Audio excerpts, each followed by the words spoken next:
1662년 8월 19일 파리 생자크 거리의 작은 방에는 죽음의 냄새가 감돌고 있었습니다. 창밖으로 여름의 뜨거운 햇살이 쏟아졌지만 그 방 안은 어둠에 잠겨 있었습니다. 두꺼운 커튼이 빛을 차단하고 있었습니다. 한 사내가 좋아했던 어둠이었습니다. 두통이 심할 때마다 그는 이렇게 빛을 피했습니다. 침대 위에 누운 사내의 나이는 39. 너무 젊은 나이였습니다. 아직 삶이 남아있어야 할 나이였습니다. 하지만 그의 얼굴은 이미 노인처럼 수척했습니다. 광대뼈가 툭 튀어나왔고 눈은 깊이 들어가 있었으며 입술은 바짝 말라 있었습니다. 블레즈 파스칼, 천재 수학자였습니다. 16세에 유럽을 놀라게 한 기하학자였습니다. 대기압을 증명한 물리학자였습니다. 계산기를 발명한 공학자였습니다. 하지만 지금 그는 죽어가고 있었습니다. 물을 주십시오. 그의 목소리는 가늘었습니다. 마치 멀리서 들려오는 바람 소리 같았습니다. 곁에 있던 누이 질베르트가 물잔을 건넸습니다. 그는 한 모금 마셨습니다. 삼키기조차 힘들어 보였습니다. 방 안에는 또 다른 사람이 있었습니다. 사제였습니다. 마지막 성사를 집전하기 위해 왔습니다. 형제여, 곧 주님을 만나게 될 것입니다. 파스칼은 미소를 지으려 했습니다. 하지만 얼굴 근육이 움직이지 않았습니다. 단지 눈물이 흘러내렸을 뿐입니다. 그의 책상 위에는 종이 더미가 쌓여 있었습니다. 팡세라는 이름으로 남게 될 메모들이었습니다. 생각의 조각들이었습니다. 아직 완성되지 못한 작품이었습니다. 그는 이것을 책으로 만들 계획이었습니다. 인간의 비참함과 위대함을 동시에 증명할 책이었습니다. 하지만 이제 시간이 없었습니다.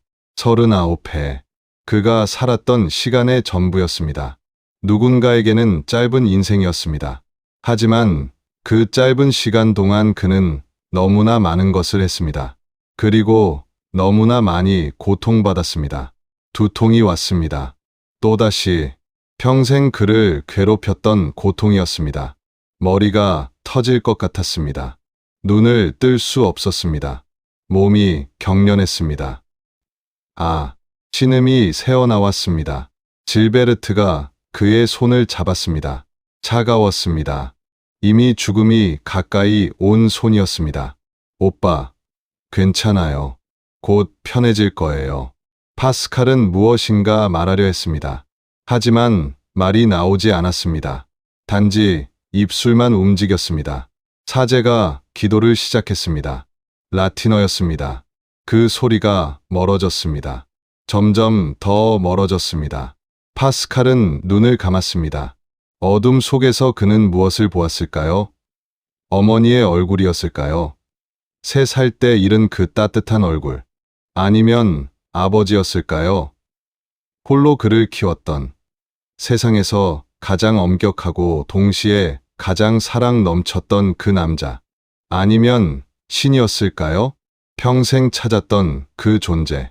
이성으로는 증명할 수 없지만 마음으로는 확신했던 그 존재. 왜일까요? 왜 천재는 39에 죽어야 했을까요? 왜 그토록 짧은 삶을 살아야 했을까요? 왜 평생을 고통 속에서 보내야 했을까요? 무엇이 그를 만들었을까요? 어떤 유년기가 그런 천재를 탄생시켰을까요? 어떤 고독이 그런 사상을 낳았을까요? 그는 행복했을까요? 아니면 불행했을까요? 성공한 삶이었을까요? 아니면 실패한 삶이었을까요? 그리고 우리는 왜 아직도 그를 기억할까요? 지금부터 여러분과 함께 블레즈 파스칼의 이야기를 들어보려 합니다. 천재의 고독을, 신앙의 열정을, 그리고 인간의 연약함과 위대함을 동시에 보여준 한 남자의 이야기를 말입니다. 이야기는 블레즈 파스칼이 3살이었을 때로 거슬러 올라갑니다. 1623년 6월 19일 프랑스 클레르몽 페랑에서 한 아이가 태어났습니다. 당시 프랑스는 루이 13세의 통치 아래 있었습니다. 가톨릭과 위그노 사이의 갈등이 여전했고 30년 전쟁의 그림자가 유럽을 덮고 있었습니다. 불안한 시대였습니다. 하지만 동시에 지적혁명이 일어나던 시대이기도 했습니다. 블레즈의 아버지 에티엔 파스칼은 세무 판사였습니다. 부유했습니다. 저택에서 살았고 하인들이 있었으며 식탁에는 늘 풍성한 음식이 차려졌습니다. 귀족은 아니었지만 상류층이었습니다. 무엇보다 교양 있는 집안이었습니다. 에티엔은 법관이었지만 동시에 수학자이기도 했습니다. 취미로 수학을 연구했습니다. 기하학에 관심이 많았고 파리의 지식인들과 편지를 주고받았습니다. 학식 있는 사람이었습니다. 어머니 앙투아네트는 온화한 여성이었습니다. 22살에 에티엔과 결혼했습니다. 셋째 자녀를 낳았습니다. 첫째 질베르트, 둘째 블레즈, 셋째 자클린. 블레즈는 유일한 아들이었습니다. 하지만 행복은 오래가지 않았습니다. 1626년 블레즈가 3살이 되던 해, 어느 여름날이었습니다. 더웠습니다. 창문을 열어도 바람이 들어오지 않았습니다. 앙투아네트는 침대에 누워 있었습니다. 열이 났습니다. 기침이 멈추지 않았습니다. 의사가 왔습니다. 그러나 방법이 없었습니다. 며칠 후 앙투아네트는 숨을 거두었습니다. 27살이었습니다. 너무 젊은 나이였습니다. 3살 블레즈는 무슨 일이 일어났는지 이해하지 못했습니다. 엄마는 어디 갔어요? 아무도 대답하지 않았습니다. 누나 질베르트는 울고 있었습니다. 동생 자클린은 너무 어렸습니다. 아버지 에티엔은 방에 혼자 있었습니다. 어머니는 돌아오지 않았습니다. 며칠이 지나고 몇 주가 지나고 몇 달이 지나도 돌아오지 않았습니다. 블레즈는 기다렸습니다. 하지만 헛되었습니다. 이것이 블레즈 파스칼의 첫 번째 상처였습니다. 에티엔 파스칼은 아내의 죽음 이후 달라졌습니다. 더 엄격해졌습니다. 더 냉정해졌습니다. 그리고 자녀 교육에 몰두했습니다. 특히 아들 블레즈에게 모든 것을 쏟아부었습니다. 그는 결정했습니다. 학교에 보내지 않기로. 내가 직접 가르치겠다. 특별한 교육이었습니다. 에티엔은 하루 일과를 정확히 정했습니다. 아침 6시에 일어나고 아침 식사 후 공부를 시작하고 정오에 점심을 먹고 오후에 다시 공부를 하고 저녁 6시에 저녁을 먹었습니다. 라틴어를 가르쳤습니다. 그리스어를 가르쳤습니다. 역사를 가르쳤습니다. 철학을 가르쳤습니다. 하지만 수학은 가르치지 않았습니다. 이상했습니다. 에티엔은 수학자였습니다. 수학을 사랑했습니다.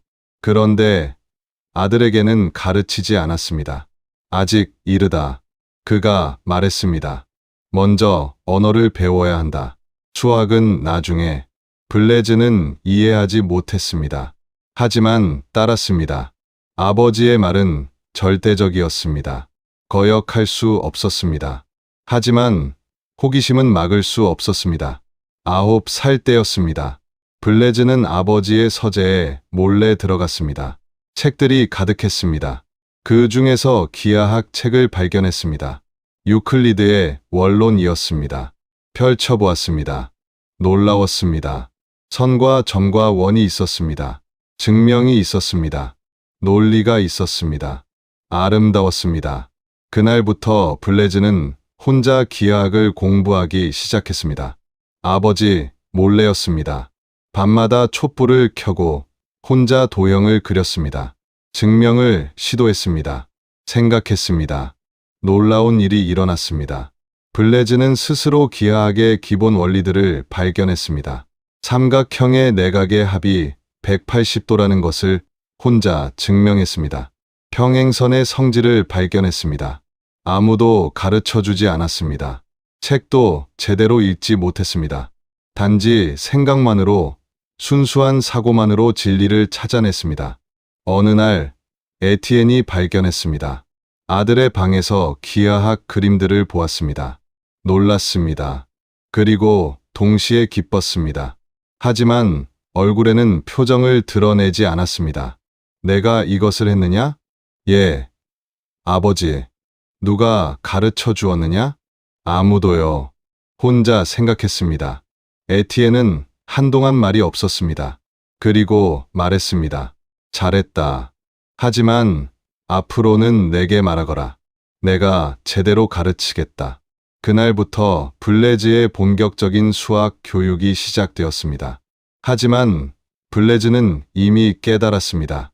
스스로 생각하는 것의 힘을, 누구도 가르쳐 주지 않아도 진리를 발견할 수 있다는 것을. 이것이 그의 평생 철학이 되었습니다. 1631년 블레즈가 8살이 되던 해, 에티엔은 중대한 결정을 내렸습니다. 클레르몽페랑을 떠나 파리로 이사하기로 했습니다. 이유가 있었습니다. 파리에는 지식인들이 많았습니다. 마랭 메르센느 신부가 주최하는 학술 모임이 있었습니다.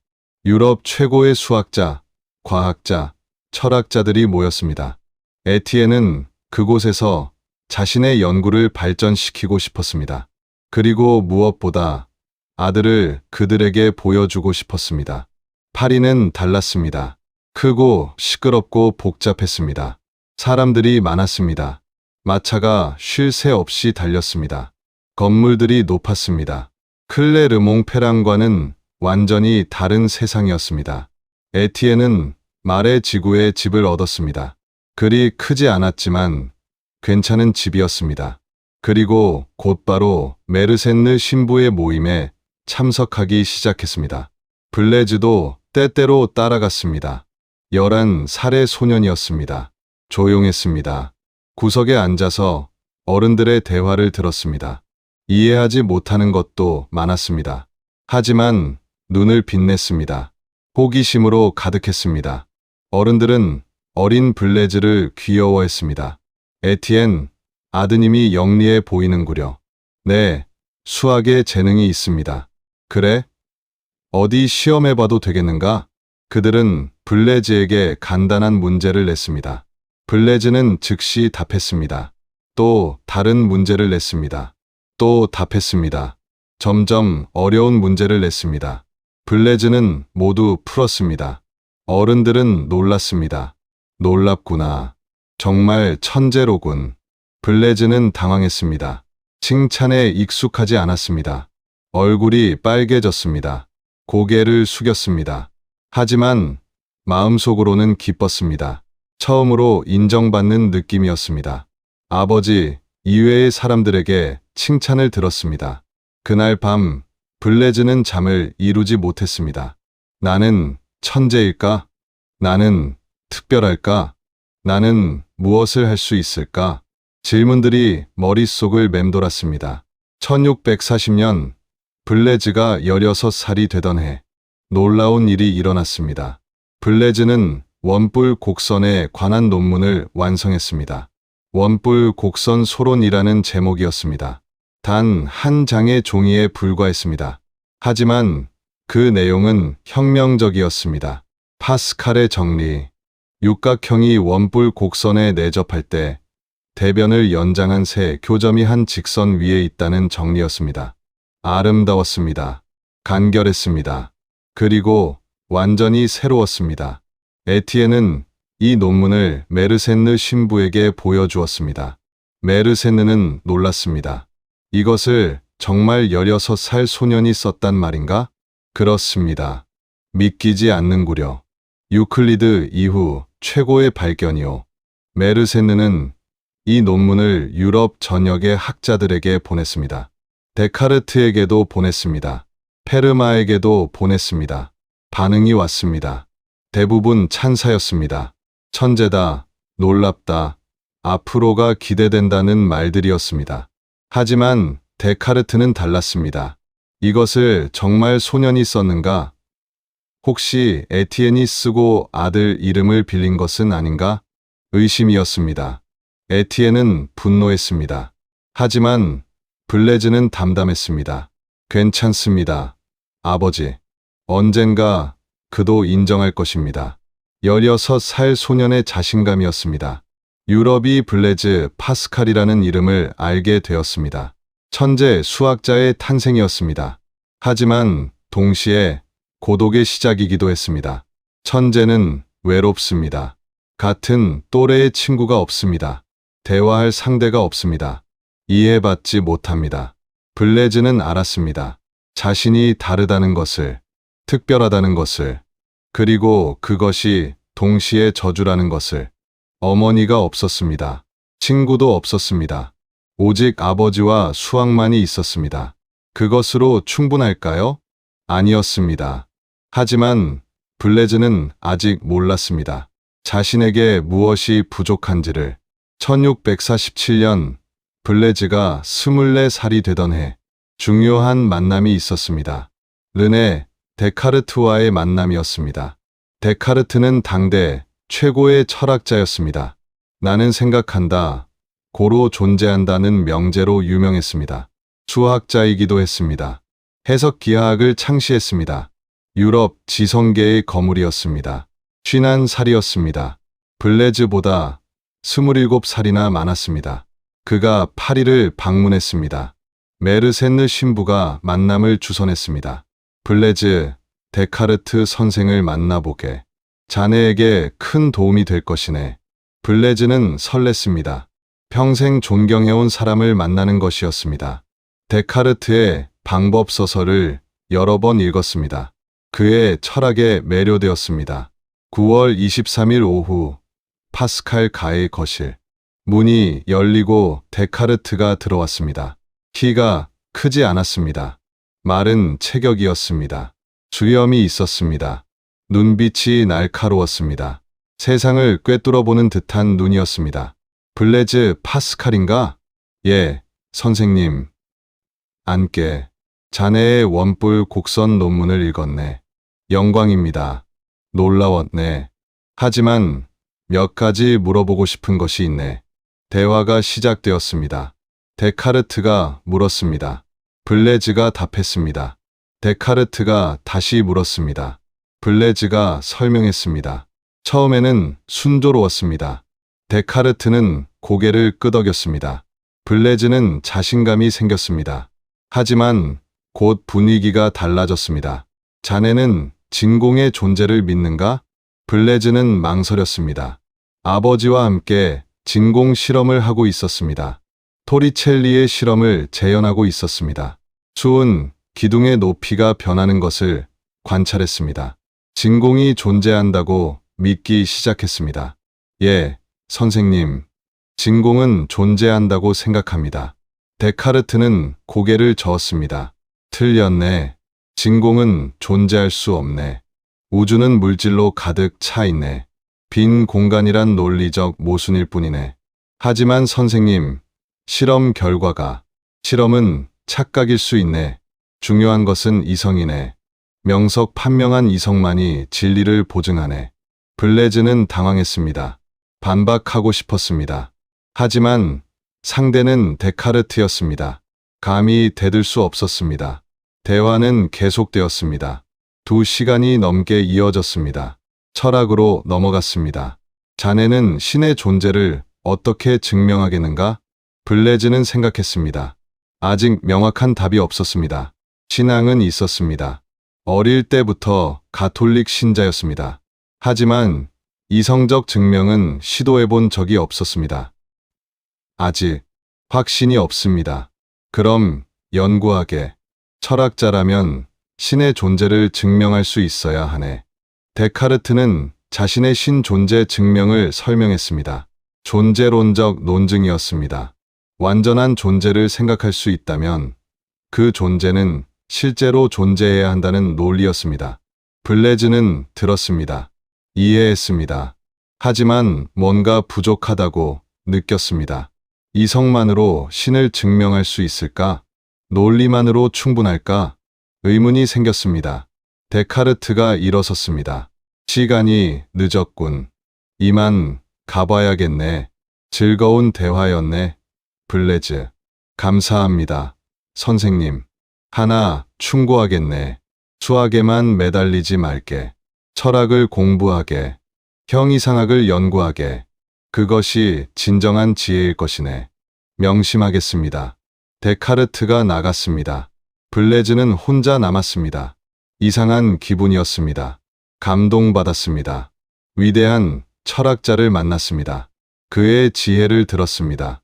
하지만 동시에 실망했습니다. 뭔가 다르다. 그가 말하는 것과 내가 느끼는 것이 다르다. 데카르트는 모든 것을 이성으로 설명했습니다. 명확했습니다. 논리적이었습니다. 의심할 여지가 없었습니다. 하지만 차갑게 느껴졌습니다. 인간은 정말 이성적 존재일까요? 감정은 없을까요? 직관은 없을까요? 마음은 없을까요? 블레즈는 확신할 수 없었습니다. 그날 밤 블레즈는 일기에 썼습니다. 데카르트 선생을 만났다. 위대한 분이시다. 하지만 나와는 다른 길을 가시는 것 같다. 선생은 이성을 믿으신다. 나는 아직 모르겠다. 이성만으로 충분할까? 마음은, 신앙은, 암과 믿음의 차이는 무엇일까? 질문들이었습니다. 답이 없는 질문들이었습니다. 다음 날 데카르트가 다시 방문했습니다. 블레즈는 놀랐습니다. 기대하지 않았습니다. 어제 대화가 미진했네. 계속 이야기하고 싶네. 그들은 다시 대화했습니다. 이번에는 더 깊이 들어갔습니다. 자네는 인간을 어떻게 보는가? 블레즈는 생각했습니다. 인간은 약합니다. 연약합니다. 병들고 늙고 죽습니다. 하지만 동시에 위대합니다. 생각할 수 있습니다. 우주를 이해할 수 있습니다. 신을 찾을 수 있습니다. 데카르트는 미소를 지었습니다. 흥미롭군. 계속하게. 인간은 모순입니다. 비참하면서 동시에 위대합니다. 벌레보다 못하면서 동시에 천사보다 높습니다. 이 모순이 인간의 본질이 아닐까요? 그 모순을 어떻게 해결하겠는가? 모르겠습니다. 아직은. 데카르트는 고개를 끄덕였습니다. 솔직하군. 좋네. 하지만 답을 찾게.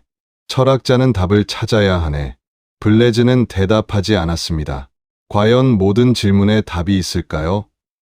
어떤 것은 영원히 미스터리로 남는 것이 아닐까요? 데카르트가 또 말했습니다. 자네는 건강에 신경 쓰게. 얼굴이 창백하네. 너무 무리하지 말게. 괜찮습니다. 아니네. 건강을 잃으면 모든 것을 잃는 것이네. 규칙적으로 생활하게. 충분히 자게. 산책을 하게. 조언이었습니다. 진심 어린 조언이었습니다. 블레즈는 감동받았습니다. 차가워 보이던 데카르트에게서 따뜻함을 느꼈습니다. 감사합니다. 선생님. 데카르트는 다시 떠났습니다. 그리고 블레즈는 다시는 그를 만나지 못했습니다. 3년 후인 1650년, 데카르트는 스웨덴에서 폐렴으로 사망했습니다. 54의 나이였습니다. 소식을 들었을 때 블레즈는 슬펐습니다. 의견은 달랐습니다. 철학도 달랐습니다. 하지만 데카르트는 스승이었습니다. 짧은 만남이었지만 많은 것을 가르쳐 주었습니다. 무엇보다 질문하는 법을 가르쳐 주었습니다. 의심하라. 모든 것을 의심하라. 그리고 의심할 수 없는 것을 찾아라. 데카르트의 말이었습니다. 블레즈는 그렇게 했습니다. 의심했습니다. 모든 것을 의심했습니다. 그리고 깨달았습니다. 의심할 수 없는 것은 많지 않다는 것을. 이성도 의심할 수 있습니다. 감각도 의심할 수 있습니다. 심지어 신도 의심할 수 있습니다. 그렇다면 무엇이 남을까요? 블레즈는 알았습니다. 의심하는 자신만이 남는다는 것을. 나는 의심한다. 고로 존재한다. 데카르트를 뛰어넘는 명제였습니다. 하지만 블레즈는 만족하지 못했습니다. 존재한다는 것을 알았습니다. 하지만 왜 존재하는지는 모릅니다. 어떻게 살아야 하는지도 모릅니다. 무엇을 위해 존재하는지도 모릅니다. 질문은 계속되었습니다. 1648년부터 1654년까지 블레즈 파스칼의 인생에서 가장 혼란스러운 시기였습니다. 25살부터 31살까지 청년에서 중년으로 넘어가는 시기였습니다. 방황의 시기였습니다. 아버지 에티엔은 루앙으로 발령받았습니다. 세무, 업무 때문이었습니다. 블레즈도 따라갔습니다. 누나 질베르트는 이미 결혼해서 독립했습니다. 동생 자클린만이 함께였습니다. 루앙에서 블레즈는 계산기를 발명했습니다. 아버지를 돕기 위해서였습니다. 세금 계산이 복잡했습니다. 손으로 하면 시간이 오래 걸렸습니다. 실수도 많았습니다. 기계로 할 수 없을까? 블레즈는 생각했습니다. 그리고 설계했습니다. 톱니바퀴와 레버로 구성된 기계였습니다. 덧셈과 뺄셈을 할 수 있었습니다. 3년이 걸렸습니다. 1642년부터 1645년까지 19살부터 22살까지 수십 번 실패했습니다. 수백 번 수정했습니다. 마침내 완성되었습니다. 파스칼린이라고 이름 붙였습니다. 세계 최초의 기계식 계산기였습니다. 에티엔은 기뻐했습니다. 훌륭하다. 아들, 내가 자랑스럽다. 아버지의 칭찬이었습니다. 드문 일이었습니다. 블레즈는 행복했습니다. 하지만 오래가지 않았습니다. 1651년 에티엔 파스칼이 죽었습니다. 63이었습니다. 넘어져서 다쳤습니다. 상처가 악화되었습니다. 의사가 왔지만 소용없었습니다. 9월 24일 에티엔은 숨을 거두었습니다. 블레즈는 무너졌습니다. 아버지였습니다. 스승이었습니다. 친구였습니다. 유일한 가족이었습니다. 이제 떠났습니다. 어머니에 이어 아버지도 잃었습니다.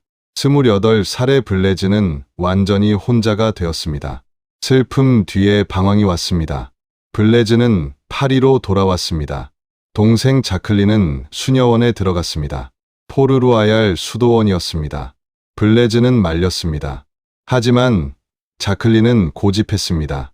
오빠, 나는 신을 섬기고 싶어요. 하지만 오빠도 언젠가 이해할 거예요. 자클린도 떠났습니다. 이제 정말 혼자였습니다. 파리의 사교계가 블레즈를 유혹했습니다. 그는 유명했습니다. 천재 수학자였습니다. 계산기를 발명한 공학자였습니다. 부유했습니다. 아버지의 유산이 있었습니다. 귀족들이 그를 초대했습니다. 살롱에 불렀습니다. 파티에 왔습니다. 블레즈는 갔습니다. 처음에는 어색했습니다. 사교에 익숙하지 않았습니다. 가벼운 대화를 할 줄 몰랐습니다. 하지만 점차 익숙해졌습니다. 도박을 배웠습니다. 카드 게임을 했습니다. 주사위를 굴렸습니다. 돈을 걸었습니다. 재미있었습니다. 긴장감이 있었습니다. 승리의 쾌감이 있었습니다.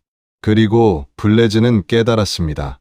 도박에는 수학이 숨어 있다는 것을. 확률이었습니다.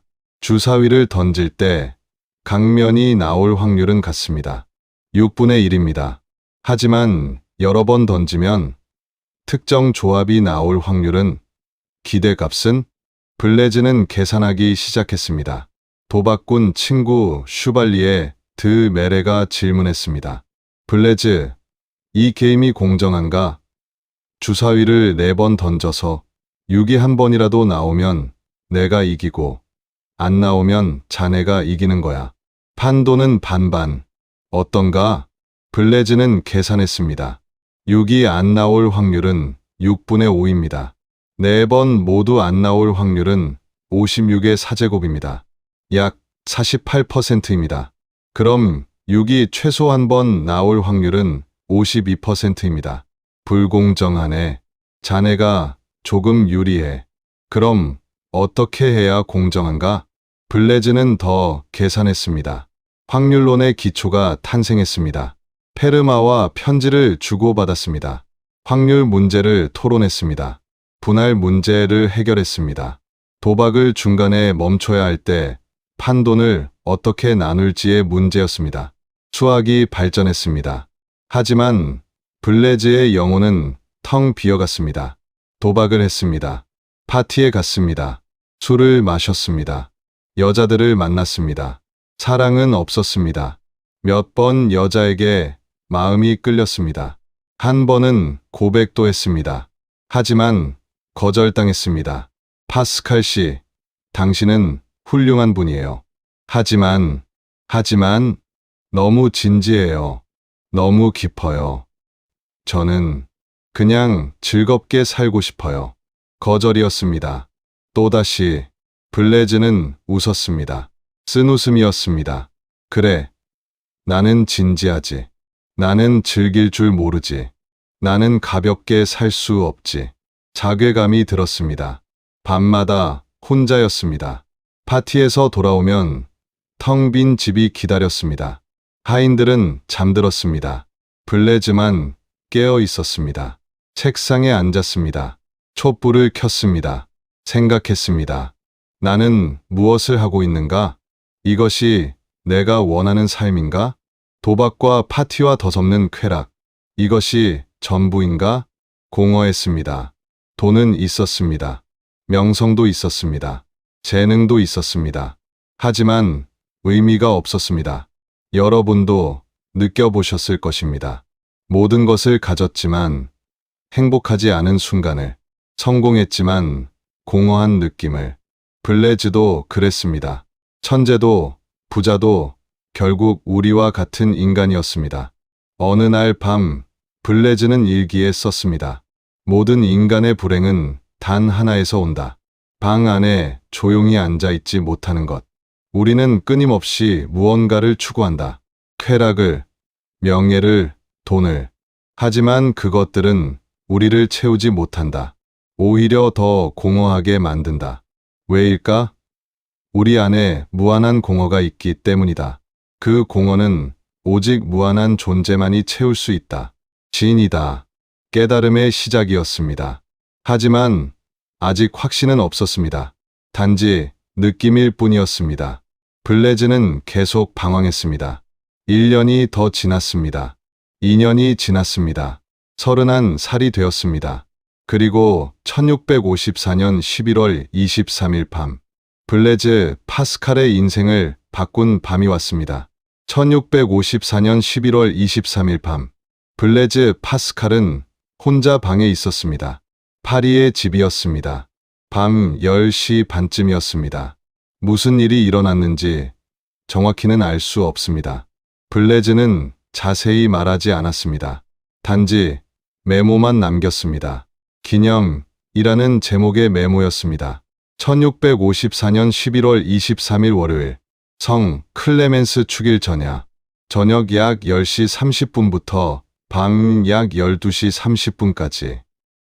불, 아브라함의 신, 이삭의 신, 야곱의 신, 철학자들과 학자들의 신이 아니라 확실성, 감정, 기쁨, 평화, 예수 그리스도의 신, 나의 신, 나의 신. 나는 그에게서 떨어져 나왔다. 모든 것을 포기하라. 완전한 복종, 기쁨, 기쁨의 눈물. 이 메모를 가죽 조각에 적었습니다. 그리고 평생 옷 안쪽에 꿰매 넣고 다녔습니다. 죽을 때까지 지니고 있었습니다. 죽고 나서 발견되었습니다. 무슨 일이 있었을까요? 환상을 보았을까요? 목소리를 들었을까요? 빛을 보았을까요? 알 수 없습니다. 하지만 확실한 것은 그날 밤 블레즈 파스칼이 달라졌다는 것입니다. 이전의 블레즈는 죽었습니다. 새로운 블레즈가 태어났습니다. 다음 날 아침 블레즈는 결정했습니다. 세속을 떠나기로. 도박을 끊었습니다. 사교계를 떠났습니다. 파티 초대를 모두 거절했습니다. 친구들이 놀랐습니다. 블레즈, 무슨 일인가? 왜 갑자기 일어나?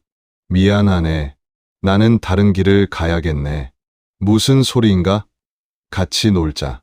이제 그럴 수 없네. 시간 낭비일 뿐이네. 친구들은 떠났습니다. 하나둘씩 멀어졌습니다. 블레즈는 개의치 않았습니다. 포르루아얄 수도원으로 갔습니다. 동생 자클린이 있는 곳이었습니다. 얀센주의 수도원이었습니다. 엄격한 곳이었습니다. 금욕적이었습니다. 신앙에 헌신하는 곳이었습니다. 블레즈는 수도사가 되지는 않았습니다. 하지만 자주 방문했습니다. 때로는 몇 주씩 머물렀습니다. 기도했습니다. 성경을 읽었습니다. 명상했습니다. 평화로웠습니다. 처음으로 평화를 느꼈습니다. 하지만 세상은 그를 가만두지 않았습니다. 얼마 안 가서 건강이 악화되었습니다. 평생 시달렸던 두통이 더 심해졌습니다. 소화 장애가 생겼습니다. 치통이 생겼습니다. 다리가 저렸습니다. 의사들이 왔습니다. 진찰했습니다. 약을 처방했습니다. 과로입니다. 쉬셔야 합니다. 뇌에 문제가 있는 것 같습니다. 소화기가 약합니다. 조심하셔야 합니다. 블레즈는 따르려 했습니다. 하지만 쉴 수 없었습니다. 할 일이 너무 많았습니다. 1656년부터 1657년까지 프로방시아를 집필했습니다. 예수회를 비판하는 편지 모음이었습니다. 가명으로 출판했습니다. 18통의 편지였습니다. 논쟁적이었습니다. 날카로웠습니다. 재치 있었습니다. 프랑스 산문의 걸작이라는 평가를 받았습니다. 하지만 교회는 분노했습니다. 예수회는 블레즈를 공격했습니다. 위험해졌습니다. 블레즈는 숨어야 했습니다. 이곳 저곳을 옮겨 다녔습니다. 불안했습니다. 1658년 35살 심한 치통이 왔습니다. 밤새 잠을 이룰 수 없었습니다. 통증이 너무 극심했습니다. 잠을 이룰 수 없으니 생각했습니다. 수학 문제를 생각했습니다. 사이클로이드 곡선. 바퀴가 굴러갈 때 바퀴 테두리의 한 점이 그리는 궤적이었습니다. 복잡한 곡선이었습니다. 아직 완전히 풀리지 않은 문제였습니다. 블레즈는 이 문제에 몰두했습니다. 며칠 밤을 새웠습니다. 놀랍게도 치통이 사라졌습니다. 수학에 집중하는 동안 통증을 잊었습니다. 아니, 정말로 사라진 것 같았습니다. 신의 뜻인가? 블레즈는 생각했습니다. 신이 자신에게 수학을 하라고 허락하신 것인가? 일주일 만에 사이클로이드의 모든 문제를 풀었습니다. 넓이를 구했습니다. 무게중심을 찾았습니다. 회전체의 부피를 계산했습니다. 논문을 썼습니다. 아모스 데틀빌이라는 가명으로 출판했습니다. 유럽의 수학자들에게 도전장을 보냈습니다. 이 문제들을 풀 수 있는가? 상금도 걸었습니다. 아무도 풀지 못했습니다. 블레즈는 승리했습니다. 천재의 마지막 불꽃이었습니다. 하지만 이후 수학을 포기했습니다. 수학은 세속적인 것이다. 신학에 집중해야 한다. 친구들이 만류했습니다. 블레즈, 자네의 재능을 버리는 것인가? 재능은 신의 것이네. 신이 원하시는 대로 사용해야지. 하지만 이미 결정했네. 더 이상 수학 논문을 쓰지 않았습니다.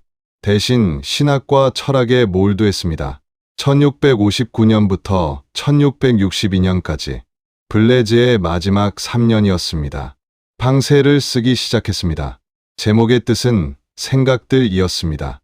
기독교 변증론을 쓰려고 했습니다. 신앙을 옹호하는 책이었습니다. 하지만 체계적으로 쓸 수 없었습니다. 건강이 너무 나빴습니다. 대신 단편적인 메모를 남겼습니다. 종이 조각에 생각을 적었습니다. 여기저기 흩어졌습니다. 인간은 생각하는 갈대다. 가장 유명한 구절이었습니다. 갈대, 자연 중에서 가장 약한 것에 불과하다. 그러나 그것은 생각하는 갈대다. 그를 짓밟기 위해 우주 전체가 무장할 필요는 없다. 한 줄기 수증기, 한 방울의 물이면 충분하다. 하지만 우주가 그를 짓밟는다 해도 인간은 자기를 죽이는 것보다 더 고귀할 것이다. 왜냐하면 인간은 자기가 죽는다는 것을 알기 때문이다. 그리고 우주가 자기보다 우월하다는 것을 알기 때문이다. 우주는 아무것도 모른다. 그러므로 우리의 모든 존엄성은 생각하는 데 있다. 아름다웠습니다. 슬펐습니다. 그리고 진실했습니다. 또 다른 메모. 마음에는 이성이 알지 못하는 이유가 있다. 이성만으로는 부족하다는 말이었습니다. 마음이 필요하다는 말이었습니다. 신앙은 이성의 문제가 아니라 마음의 문제라는 것이었습니다. 데카르트와 다른 길이었습니다. 또 다른 메모. 클레오파트라의 코가 조금만 낮았더라면 세계의 역사는 바뀌었을 것이다. 우연의 중요성이었습니다. 작은 것이 큰 것을 바꾼다는 것이었습니다. 역사는 필연이 아니라 우연이라는 것이었습니다. 그리고 가장 유명한 논증, 파스칼의 내기. 신이 존재하는가? 이성으로는 증명할 수 없습니다. 하지만 선택해야 합니다. 신이 존재한다고 믿으면, 만약 신이 정말 존재한다면 무한한 행복 천국, 만약 신이 존재하지 않는다면 작은 손실헛된 믿음, 신이 존재하지 않는다고 믿으면, 만약 신이 정말 존재한다면 무한한 불행지옥, 만약 신이 존재하지 않는다면 작은 이득 자유. 계산해보면 신을 믿는 것이 합리적입니다. 무한한 행복의 가능성, 무한한 불행의 위험. 확률론을 신학에 적용한 것이었습니다. 독창적이었습니다. 논쟁적이었습니다. 어떤 사람들은 찬양했습니다. 천재적이다. 어떤 사람들은 비판했습니다. 신앙을 도박으로 만드는가? 블레즈는 개의치 않았습니다. 단지 생각을 적었을 뿐입니다.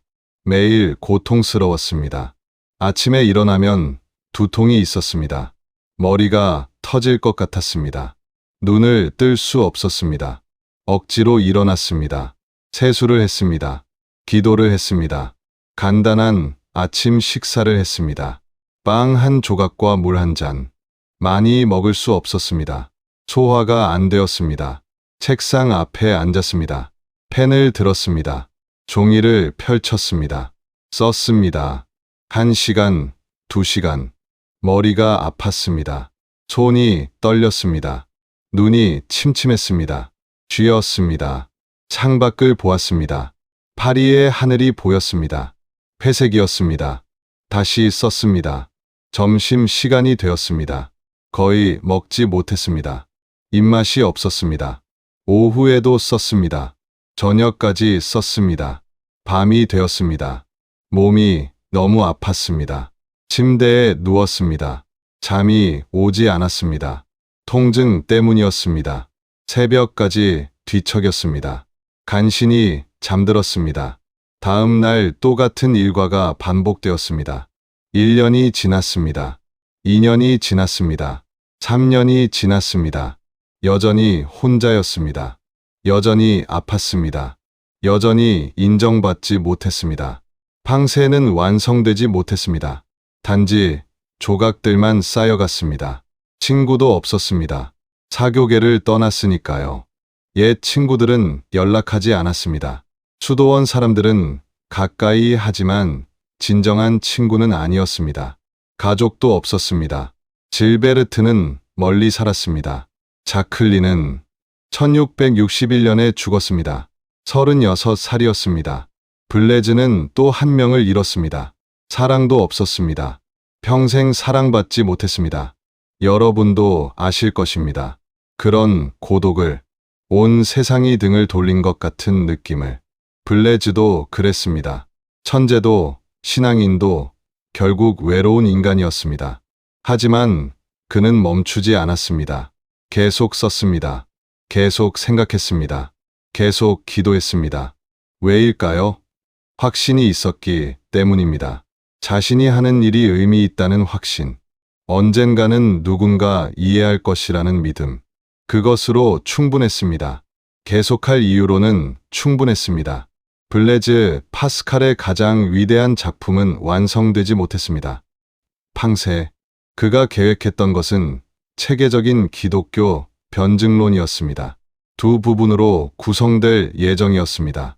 제1부 신 없는 인간의 비참함, 제2부 신과 함께하는 인간의 행복. 하지만 건강이 허락하지 않았습니다. 체계적으로 쓸 수 없었습니다. 대신 단편적인 메모만 남겼습니다. 종이 조각들이었습니다. 어떤 것은 한 줄짜리였습니다. 어떤 것은 몇 페이지였습니다. 순서도 없었습니다. 분류도 안 되어 있었습니다. 하지만 그 조각들에는 천재의 사유가 담겨 있었습니다. 인간의 비참함. 블레즈는 인간을 냉정하게 바라보았습니다. 인간이란 무엇인가? 약한 존재입니다. 바람에 흔들리는 갈대보다 약합니다. 한 방울의 물, 한 줄기 바람에도 죽습니다. 모순된 존재입니다. 위대함을 꿈꾸지만 비참하게 살아갑니다. 영혼을 갈망하지만 죽어야 합니다. 진리를 추구하지만 오류에 빠집니다. 불안한 존재입니다. 현재를 살지 못합니다. 과거를 후회하고 미래를 걱정합니다. 지금 이 순간을 즐기지 못합니다. 공허한 존재입니다. 무언가로 자신을 채우려 합니다. 일로, 오락으로, 쾌락으로. 하지만 채워지지 않습니다. 왜일까요? 우리 안에 무한한 공허가 있기 때문이다. 이 공허는 오직 무한한 존재만이 채울 수 있다. 신이었습니다. 인간은 신을 잃어버린 존재입니다. 그래서 불완전합니다. 그래서 불행합니다. 그래서 끊임없이 무언가를 추구합니다. 하지만 세속적인 것들은 결코 우리를 채우지 못합니다. 예를 들어봅시다. 부자가 있습니다. 돈이 많습니다. 저택에 살고 좋은 음식을 먹고 비싼 옷을 입습니다. 행복할까요? 아닙니다. 더 많은 돈을 원합니다. 경쟁자를 질투합니다. 돈을 잃을까 불안합니다. 권력자는 어떨까요? 왕은 어떨까요? 똑같습니다. 더 많은 권력을 원합니다. 반역을 두려워합니다. 외롭습니다. 왕이든 거지든 모두 불행하다. 블레즈의 결론이었습니다. 인간의 위대함. 하지만 블레즈는 거기서 멈추지 않았습니다. 인간은 비참하지만 동시에 위대합니다. 왜일까요? 생각하기 때문이다. 우주는 광대합니다. 별이 무수히 많습니다. 인간은 그 속에서 먼지만도 못합니다. 하지만 인간은 우주를 이해합니다. 별의 궤도를 계산합니다. 법칙을 발견합니다. 우주는 자기 자신을 모릅니다. 하지만 인간은 압니다. 자신이 누구인지, 어디에 있는지, 왜 비참한지 생각하는 갈대. 약하지만 생각합니다. 죽지만 알고 죽습니다. 우주는 모르고 죽입니다. 이것이 인간의 존엄성입니다. 또한 인간은 도덕을 압니다. 동물은 본능대로 삽니다. 사자는 사냥하고 토끼는 도망칩니다. 옳고 그름이 없습니다. 하지만 인간은 다릅니다. 정의를 추구합니다. 사랑을 실천합니다. 희생합니다. 왜일까요? 신의 형상을 닮았기 때문이다. 타락했지만 흔적이 남아 있습니다. 비참하지만 위대함을 기억합니다. 이것이 인간의 모순입니다. 그리고 이 모순이 인간을 증명합니다. 파스칼의 내기. 그렇다면 어떻게 살아야 할까요? 신을 믿어야 할까요? 이성으로는 증명할 수 없습니다. 하지만 선택해야 합니다. 중립은 없습니다. 믿거나 믿지 않거나. 블레즈는 말합니다. 내기를 걸어라. 도박처럼 생각해 봅시다. 신이 존재한다고 믿고 그에 따라 살면, 신이 존재한다면 무한한 행복, 천국. 신이 존재하지 않는다면 유한한 손실, 덧없는 쾌락 포기. 신이 존재하지 않는다고 믿고 그에 따라 살면, 신이 존재한다면 무한한 불행, 지옥. 신이 존재하지 않는다면 유한한 이득, 쾌락. 계산해 봅시다. 무한 vs 유한. 무한이 이깁니다. 그러므로 신을 믿는 것이 합리적입니다. 확률이 반반이라도 믿어야 한다. 하물며 확률이 조금이라도 있다면 독창적인 논증이었습니다. 하지만 논란도 많았습니다. 신앙을 도박으로 만드는가? 진정한 믿음이 아니라 계산이 아닌가? 블레즈는 알고 있었습니다. 이것이 완전한 증명은 아니라는 것을. 하지만 시작일 수는 있습니다. 합리적으로 신앙의 문을 두드리는 것입니다. 일단 믿기 시작하라. 성수를 받고 미사에 참석하라. 그러면 자연스럽게 진정한 믿음이 생길 것이다. 이성에서 신앙으로 가는 달이었습니다. 마음의 논리. 하지만 블레즈는 알고 있었습니다. 이성만으로는 부족하다는 것을. 마음에는 이성이 알지 못하는 이유가 있다. 가장 유명한 문구 중 하나입니다. 무슨 뜻일까요? 사랑을 생각해 봅시다. 왜 사랑할까요? 논리적 이유가 있습니까? 그 사람의 장점이 많아서 라고 말할 수 있습니다. 하지만 장점이 더 많은 사람도 있습니다. 왜 그 사람을 사랑합니까? 설명할 수 없습니다. 마음이 그렇기 때문입니다. 신앙도 마찬가지입니다. 증명할 수 없습니다. 논리로 설득할 수 없습니다. 마음이 느끼는 것입니다. 신은 마음으로 느껴지는 것이지 이성으로 증명되는 것이 아니다. 데카르트와 다른 길이었습니다. 데카르트는 이성을 믿었습니다. 블레즈는 마음을 믿었습니다. 둘 다 옳을 수 있습니다. 다른 길일 뿐입니다. 당시 사람들은 이해하지 못했습니다. 팡세는 출판되지 않았습니다. 단지 조각들만 책상 위에 쌓여갔습니다. 친구들이 가끔 물었습니다. 블레즈, 그 메모들은 뭔가? 언제 책으로 낼 것인가? 곧 완성할 것이네. 하지만 완성되지 않았습니다. 시간이 부족했습니다. 건강이 허락하지 않았습니다. 블레즈는 알았습니다.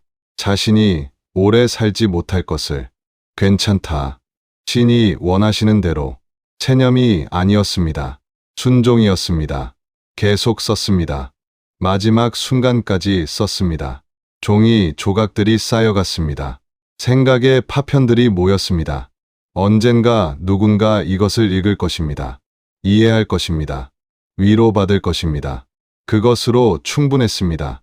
1661년 가을, 블레즈의 건강이 급격히 나빠졌습니다. 38살이었습니다. 아직 젊었습니다. 하지만 몸은 이미 늙은이 같았습니다. 두통이 극심해졌습니다. 매일 발작이 왔습니다. 머리가 터질 것 같았습니다. 눈을 뜰 수 없었습니다. 빛을 견딜 수 없었습니다.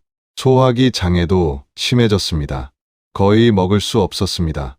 먹으면 토했습니다. 몸무게가 빠졌습니다. 다리가 마비되기 시작했습니다. 걷기 힘들었습니다. 지팡이에 의지했습니다. 의사들이 포기했습니다. 더 이상 방법이 없습니다. 기적이 일어나지 않는 한 준비하십시오. 블레즈는 담담했습니다. 알고 있습니다. 오래전부터 알고 있었습니다. 10월, 동생 자클린이 죽었습니다. 포르루아얄 수도원에서였습니다. 36살이었습니다. 과로였습니다. 금식과 고행으로 몸을 혹사했습니다. 소식을 들었을 때 블레즈는 울었습니다. 마지막 가족이었습니다. 이제 정말 혼자였습니다. 자클린, 먼저 가는구나. 나도 곧 갈게. 슬펐지만 부러웠습니다. 자클린은 신을 섬기다 갔습니다. 아름다운 죽음이었습니다. 1662년 여름, 블레즈는 더 이상 집에서 혼자 지낼 수 없었습니다. 누나 질베르트가 데려갔습니다. 질베르트의 집으로 갔습니다. 파리의 작은 집이었습니다. 거기서 마지막 달을 보냈습니다. 침대에 누워 있었습니다. 일어날 힘이 없었습니다. 책도 읽을 수 없었습니다. 글도 쓸 수 없었습니다. 단지 생각했습니다. 기도했습니다. 가끔 방문객이 왔습니다. 옛 친구들이었습니다. 블레즈, 어떤가? 괜찮네. 곧 끝날 것 같네. 그런 말 하지 말게. 아니네. 준비된 것 같네. 두렵지 않네. 정말 두렵지 않았을까요? 죽음이 정말 평화로웠을까요? 아무도 모릅니다. 블레즈만 알았습니다. 8월이 왔습니다. 열이 났습니다. 의식이 흐려졌습니다. 경련이 시작되었습니다. 의사가 왔습니다. 고개를 저었습니다. 오늘 밤을 넘기기 힘들 것 같습니다. 질베르트가 사제를 불렀습니다. 마지막 성사를 위해서였습니다. 8월 18일 밤, 사제가 왔습니다. 기도를 시작했습니다. 블레즈는 의식을 회복했습니다. 눈을 떴습니다. 신부님, 네, 말씀하십시오. 성체를 받고 싶습니다. 물론입니다. 성체를 받았습니다. 마지막 영성체였습니다. 눈물이 흘렀습니다. 기쁨의 눈물이었습니다. 감사합니다. 감사합니다. 누구에게 감사하는 것일까요? 신에게였습니다. 밤이 깊어갔습니다. 질베르트가 손을 잡았습니다. 차가웠습니다. 오빠, 괜찮아요. 곧 평안해질 거예요. 블레즈는 미소를 지으려 했습니다. 입술만 움직였습니다. 무엇인가 말하려 했습니다. 하지만 소리가 나오지 않았습니다. 눈을 감았습니다. 호흡이 약해졌습니다. 점점 더 약해졌습니다. 8월 19일 새벽 1시. 블레즈 파스칼은 숨을 거두었습니다. 39살이었습니다. 방은 조용해졌습니다. 촛불만 깜빡였습니다. 질베르트가 울었습니다. 사제가 기도했습니다. 한 시대가 끝났습니다. 하지만 아직 아무도 몰랐습니다. 무엇이 끝났는지를. 장례식은 소박했습니다. 8월 21일 생에티엔-디몽 성당에서 치러졌습니다. 참석자는 많지 않았습니다. 가족과 몇몇 친구들뿐이었습니다. 신문에는 작은 부고만 실렸습니다. 블레즈 파스칼, 수학자이자 저술가, 39세로 사망. 그뿐이었습니다. 파리는 관심이 없었습니다. 누가 죽었는지 몰랐습니다. 알아도 개의치 않았습니다. 그는 성에티엔-디몽 성당에 묻혔습니다. 간단한 묘비만 세워졌습니다. 이름과 생몰년도만 적혔습니다. 세상은 그를 잊었습니다. 블레즈가 죽은 후 질베르트가 유품을 정리했습니다. 옷장을 열었습니다. 옷들이 걸려 있었습니다. 낡은 옷들이었습니다. 블레즈는 검소하게 살았습니다. 한 벌의 외투를 들었습니다. 무거웠습니다. 이상했습니다. 안쪽을 보았습니다. 무언가 꿰매져 있었습니다. 실을 풀었습니다. 가죽 조각이 나왔습니다. 양피지였습니다. 펼쳤습니다. 글씨가 빼곡했습니다. 기념이라는 제목이었습니다. 그리고 그 유명한 문구들.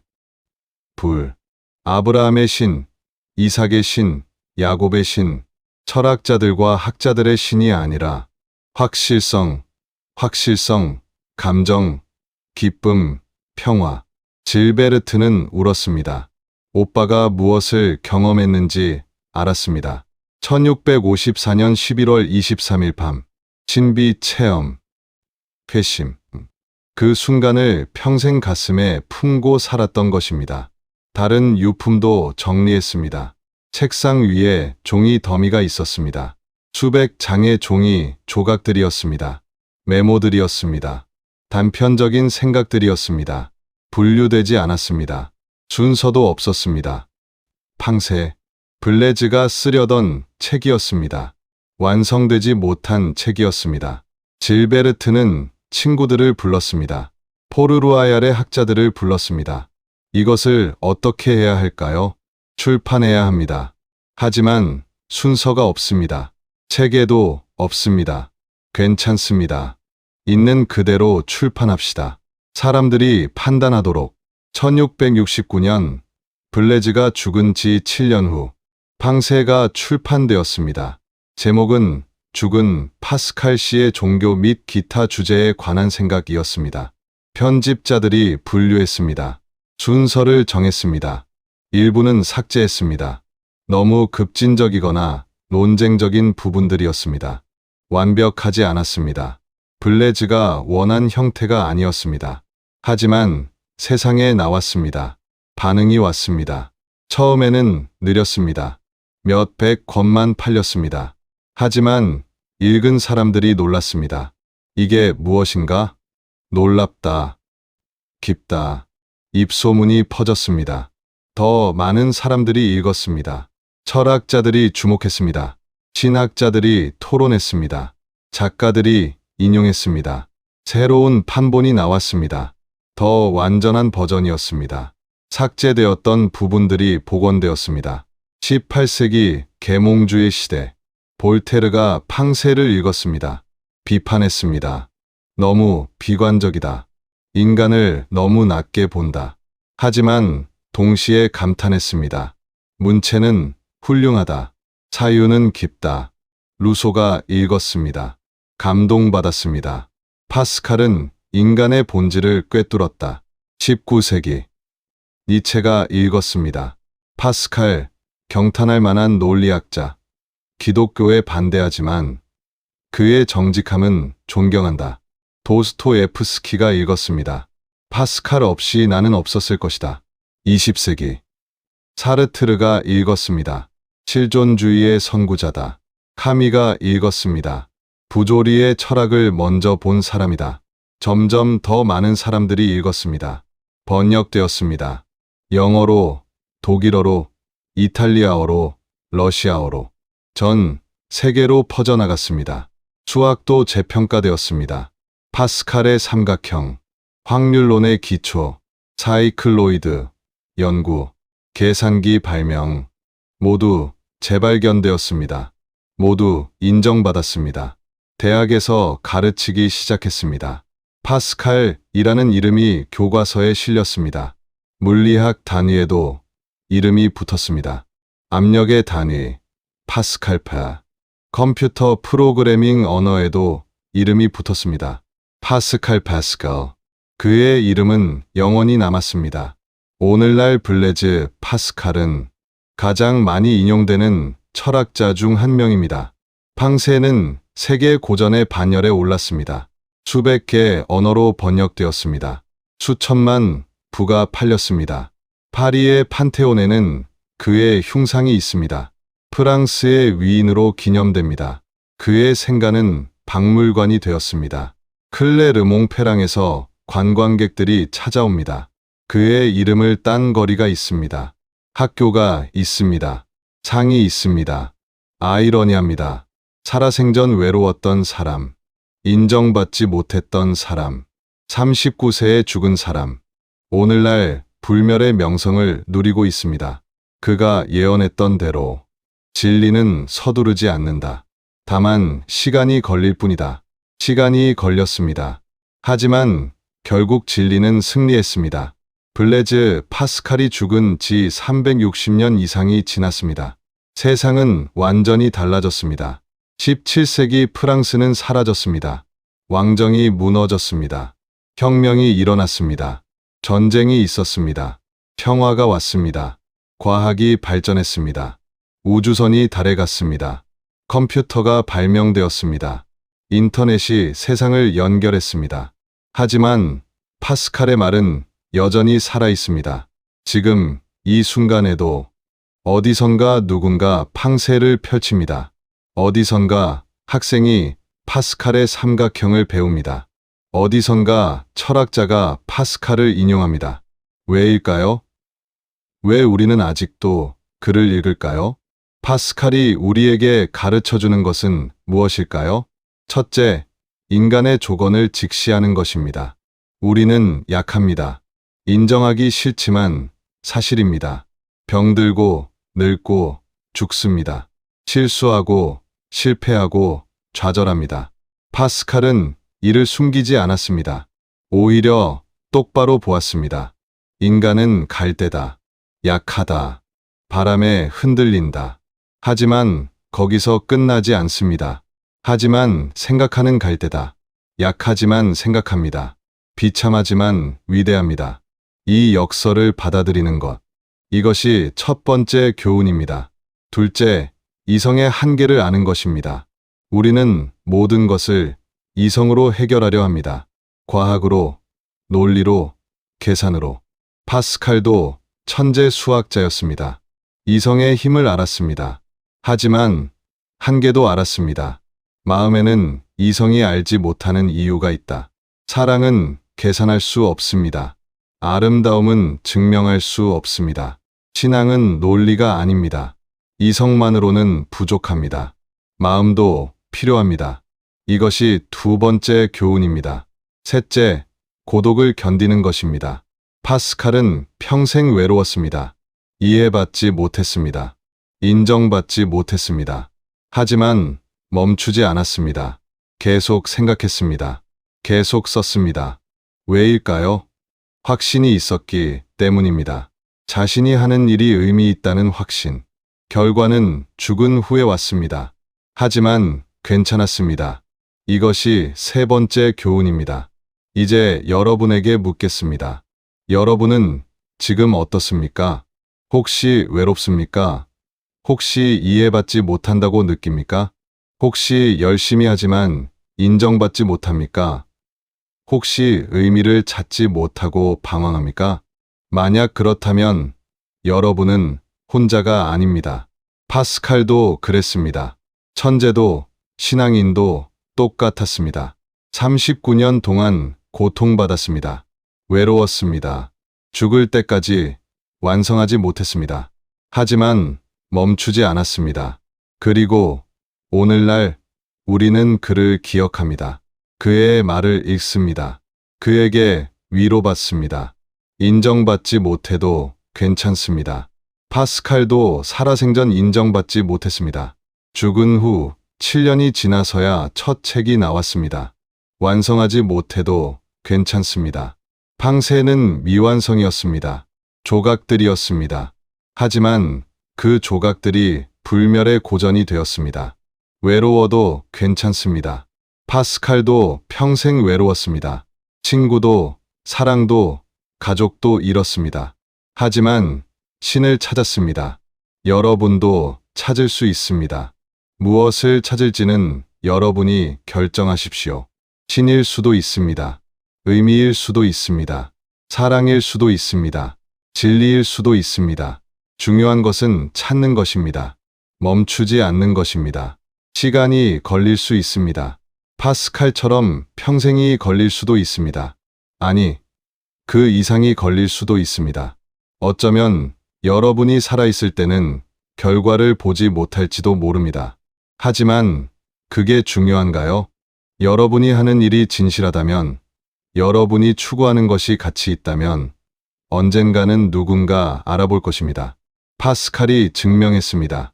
39년의 짧은 생, 고통과 외로움의 생. 하지만 360년이 지난 지금 그는 불멸입니다. 여러분도 할 수 있습니다. 파스칼처럼 위대할 필요는 없습니다. 천재일 필요도 없습니다. 그저 진실하면 됩니다. 멈추지 않으면 됩니다. 자신이 하는 일을 믿으면 됩니다. 그것으로 충분합니다. 블레즈 파스칼의 이야기를 한 문장으로 요약하면 짧게 살았지만 깊게 생각했고 영원히 남았다. 1623년 여름 프랑스의 한 마을에서 태어났습니다. 1662년 여름 파리의 작은 방에서 죽었습니다. 그 사이 39년 어머니를 잃었고 아버지를 잃었고 동생을 잃었습니다. 사랑받지 못했고 이해받지 못했고 평생 아팠습니다. 하지만 생각했습니다. 끊임없이 생각했습니다. 수학을, 과학을, 철학을, 신학을. 그리고 남겼습니다. 계산기를, 확률론을, 파스칼의 삼각형을, 압력의 법칙을. 그리고 무엇보다 팡세를. 이야기는 처음 장면으로 돌아갑니다. 1662년 8월 19일 새벽, 파리. 생자크 거리의 작은 방. 39살의 남자가 조용히 눈을 감습니다. 외로웠지만 평화로웠습니다. 고통스러웠지만 확신했습니다. 완성하지 못했지만 의미 있었습니다. 그 순간 아무도 몰랐습니다. 이 외로운 천재가 세상을 바꿀 것이라는 것을. 하지만 오늘 우리는 압니다. 그 짧은 생이 영원한 유산이 되었다는 것을. 파스칼은 성공했을까요? 관점에 따라 다릅니다. 세속적으로는 실패했습니다. 젊어서 죽었고, 책도 완성하지 못했고, 명성도 누리지 못했습니다. 하지만 본질적으로는 성공했습니다. 진리를 찾았고, 의미를 발견했고, 영원한 것을 남겼습니다. 행복했을까요? 어떤 의미에서는 불행했습니다. 아팠고, 외로웠고, 사랑받지 못했습니다. 하지만 다른 의미에서는 행복했습니다. 확신이 있었고, 신앙이 있었고, 평화가 있었습니다. 의미 있는 삶이었을까요? 분명히 그렇습니다. 360년이 지난 지금도 우리가 그를 기억하는 것이 증거입니다. 여기까지 들어주셔서 감사합니다. 블레즈 파스칼의 짧지만 깊은 이야기였습니다. 이 이야기가 여러분에게 위로가 되었기를 바랍니다. 여러분도 외롭지만 혼자가 아니라는 것을, 여러분도 약하지만 위대할 수 있다는 것을 느끼셨기를 바랍니다. 구독과 좋아요 부탁드립니다. 여러분의 작은 응원이 더 좋은 이야기를 만드는 큰 힘이 됩니다. 댓글로 여러분의 생각을 나눠주세요. 혹시 외로운 순간이 있으신가요? 혹시 인정받지 못한다고 느낀 적이 있으신가요? 어떻게 그것을 견디셨나요? 여러분의 이야기를 듣고 싶습니다. 파스칼은 죽었지만 그의 생각은 살아 있습니다. 지금도 어디선가 누군가 팡세를 펼치고 감동받으며 나도 혼자가 아니구나라고 느끼고 있습니다. 어쩌면 그 누군가는 바로 여러분일지도 모릅니다. 여러분도 외로울 수 있습니다. 여러분도 인정받지 못할 수 있습니다. 여러분도 완성하지 못할 수 있습니다. 하지만 파스칼처럼 여러분도 계속할 수 있습니다. 파스칼의 삶이 증명합니다. 생각하는 갈대는 약하지만 그 생각은 영원하다. 그것을 기억하며 오늘도 우리는 생각합니다. 우리도 갈대지만 우리도 생각합니다. 그리고 그것으로 충분합니다. 다음 이야기에서 또 만나요.